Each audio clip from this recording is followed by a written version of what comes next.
તો નમસ્કાર. સખત પરિશ્રમ એટલે સફળતા.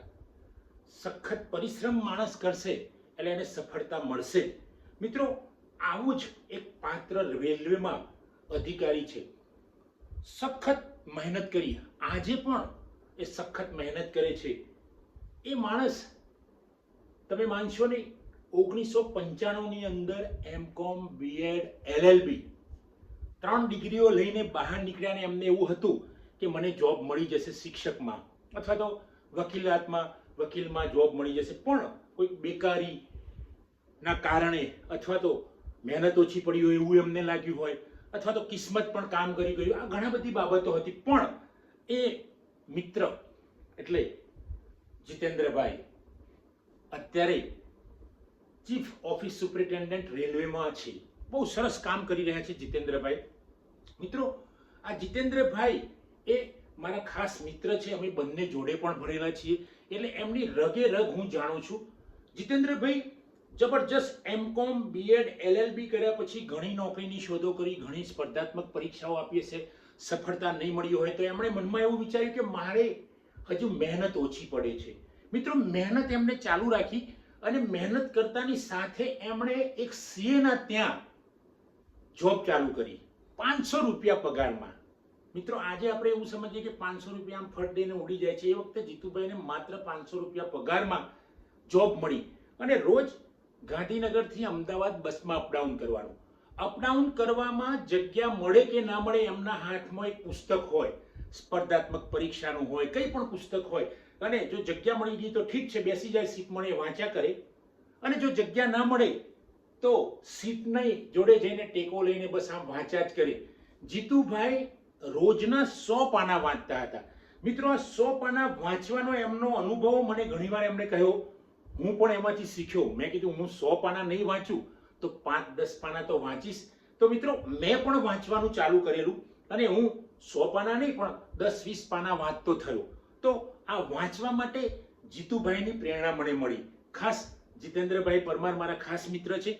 મિત્રો, પછી આ સીએના ત્યાં 500 રૂપિયામાં પગારની નોકરી મેળવીને જીતુભાઈને સંતોષ નહોતો.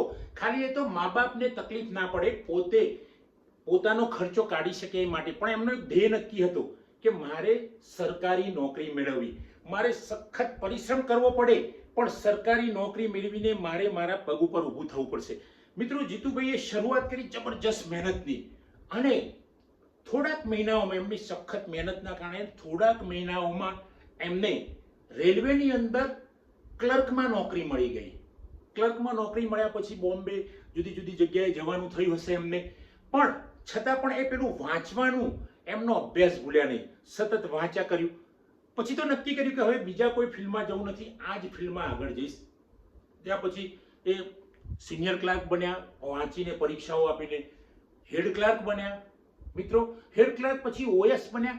અત્યારે હાલ જીતેન્દ્રભાઈ રેલવેની અંદર સેન્ટ્રલ ગવર્મેન્ટમાં ચીફ OS છે, ચીફ ઓફિસ સુપરિન્ટેન્ડન્ટ. મિત્રો, અહીં સુધી પહોંચવા માટે જબરજસ્ત મહેનત, સખત સંઘર્ષ, સખત મુશ્કેલીઓ, સમસ્યાઓનો પહાડ, પરિવારને સાચવવાનું, બાળકો પણ ક્યારેક મોટા થઈ ગયા એમને સાચવવાનું, છતાંય જીતુભાઈ હિંમત નહોતા હાર્યા. જીતુભાઈ એટલે ઉર્ફે હું કહું છું જીતેન્દ્રભાઈ, એ હિંમત ના હાર્યા. અને જીતેન્દ્રભાઈનું આજે પણ એવું જ કહેવું છે કે જે માણસ સખત મહેનત કરે છે એને ફળ મળે જ છે, અને એ ફળ છે સફળતાનું. કૃષ્ણમાં પણ કહ્યું છે કે ભાઈ તમે કર્મ કરે જાઓ, કર્મની આશા ન રાખો, પણ ભગવાન, ઈશ્વર જે પણ હોય, આપણે જે પણ જે શક્તિમાં માનતા હોય, એ કંઈક એવી શક્તિ તો આ સંસારની અંદર કામ કરે છે કે જે મહેનત કરે છે એને એનું ફળ મળે જ છે. કોઈકને તાત્કાલિક મળતું હશે, કોઈકને મોડે મળતું હશે, પણ આ જીતેન્દ્રભાઈ જેવા સાહસિક માણસો સામાન્ય પરિવારમાંથી આવતા હોય છે, પણ મનમાં એક નક્કી કરે છે કે મારે રેલવેની અંદર અધિકારી બનવું છે અને અધિકારી બનીને રહ્યા. મિત્રો, આજે પણ એ ડિપાર્ટમેન્ટની અંદર એટલું જબરજસ્ત કામ કરે છે કે ઘણીવાર મેં જોયું છે કે ઓફિસનું કામ પણ ઘરે લઈને આવતા હોય છે ને ઘરે કામ કરતા હોય છે. તો આ જીતેન્દ્રભાઈ પરમાર જેવા માણસો આખા સમાજને, બધાને, ખાસ કરીને નવી જનરેશન યુવાનોને પ્રેરણા પૂરી પાડે છે. કારણ કે હું તો એમને વારંવાર, આજે એક દિવસ પહેલા એટલે ગઈકાલે હું એમને મળ્યો હતો, તો મેં કીધું આજે કેટલા પાના વાંચો છો? આજે પણ એવું કહે છે કે જ્યારે શનિ રવિએ રજા હોય તો હું લાઇબ્રેરીમાંથી અથવા તો પુસ્તક મેળો હોય, પુસ્તક પરબ હોય, ત્યાંથી હું બુક લાવું છું ને મને વાંચવાની ટેવ આજે પણ છે. તો મિત્રો, આ વાંચન એ જીતુભાઈને ચીફ ઓએસ બનાવે છે. તમે પણ વાંચો, તમે પણ ખૂબ આગળ જાઓ અને જીતેન્દ્રભાઈની જેમ જે મનમાં ધાર્યું હોય એ નક્કી કરો અને એની પાછળ લાગી જાઓ. દુનિયાની કોઈ તાકાત એવી નહીં હોય કે તમને રોકી શકશે. તાકાત કદાચ તમારી પરીક્ષા લેશે, તમને અટકાવશે, તમને ચડતા જાણે કે આઈને અડચણરૂપ બનશે, પણ આખરે તો તમને સફળતા આપશે. કારણ કે સખત પરિશ્રમ એટલે સફળતા, સખત મહેનત એટલે સફળતા, હાર્ડ વર્ક એટલે સક્સેસ. મિત્રો, તો જીતુભાઈની જેમ સતત ચાલ્યા કરો, સતત ચાલતા રહો. ચાલ્યા પછી પણ એવું લાગે કે મારે દોડવું છે, તો દોડતા રહો. હિંમત હારી જવાશે, થાકી જવાશે, પણ બેસી જવાનું નહીં. કારણ કે આ બધું તો થશે જીવનમાં. જ્યારે તમે કંઈક કરવા સારું જશો ત્યારે હારી જવાશે, થાકી જવાશે, પણ બેસી જવાનું નક્કી નહીં કરો. થોડીક વાર થાક ખાધો પછી ઊભા થાવ અને જીતેન્દ્રભાઈની જેમ મચા રહો.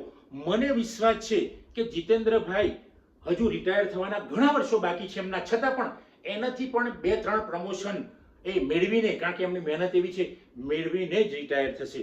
તો મિત્રો, આ જીતેન્દ્રભાઈ પરમાર રેલવેના ચીફ ઓએસ આપણને ઘણું બધું માર્ગદર્શન આપે છે. સમાજની બધા જ, હું તો દેશ એટલે આપણો સમાજ, બધા જ ને જબરજસ્ત પ્રેરણા પૂરી પાડે છે. મિત્રો, જીતેન્દ્રભાઈ જેવા અધિકારી જોડેથી આપણે સૌ શીખીએ અને એમાંથી કંઈક મેળવીને આપણે એમની પ્રેરણા મેળવીને ખૂબ આગળ વધીએ. સૌ વિદ્યાર્થી મિત્રો, યુવાનો, નવી જનરેશન ખૂબ